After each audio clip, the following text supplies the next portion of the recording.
Let's speak to Jonathan Davis, who's an economist and a wealth advisor. Good morning to you, Jonathan. Hello, Kate. Good morning. Long time no speak. How are you? Fine, thank you. You too? Yeah, I'm very well, thank you. As I say, we've got a lot of generous people here this morning saying if I've got it, they might as well have it. I would rather that than eventually it goes to the tax man in whatever shape or form. So do you see anything wrong with the Bank of Mum and Dad? Would you be happy to be a lender? I think some of your earlier callers said it. They're not lenders, they're givers. Yes. The cost of living is outrageous, and earnings for the average person has not risen for the last 10 years. So, of course, young folk have to be helped out. When you have so many what we call MIC jobs, as in a certain fast food chain and low-paid service delivery type jobs, naturally, when you've got the cost of living rising, but wages are hardly rising, then of course the cost of living is huge.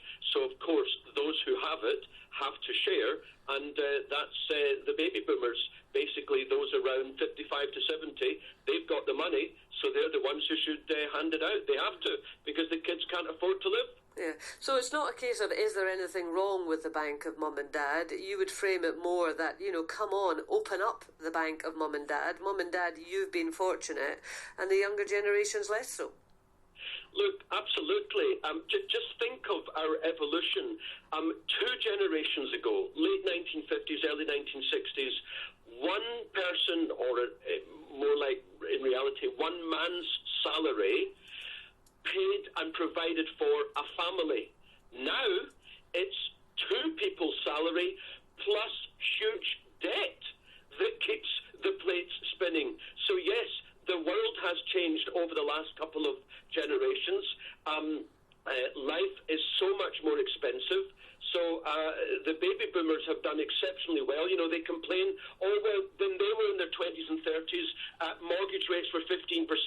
Yes, but you borrowed a tiny amount relative to your income, whereas today, I can remember when I studied in Stirling in the late 1980s, a flat was £20,000. Now it's £200,000. So yes, the cost of living is so much more, and the baby boomers have done exceptionally well without even trying. But nonetheless, not all parents will be in a position to be able to give money to their adult children. So there's got to be something, isn't there, that changes in our behaviours, because the Bank of Mum and Dad does not have limitless funds. Well, like all strata of society, you have a certain standard of living. And if you're, say, for example, a retired professional, then you're going to have decent assets, decent capital, and also you're going to want your kids to have a similar standard of living to what you would want them to have. If you haven't got any money, you can't share it. Welcome to the real world. Thank you very much, Jonathan Davis, economist and wealth advisor.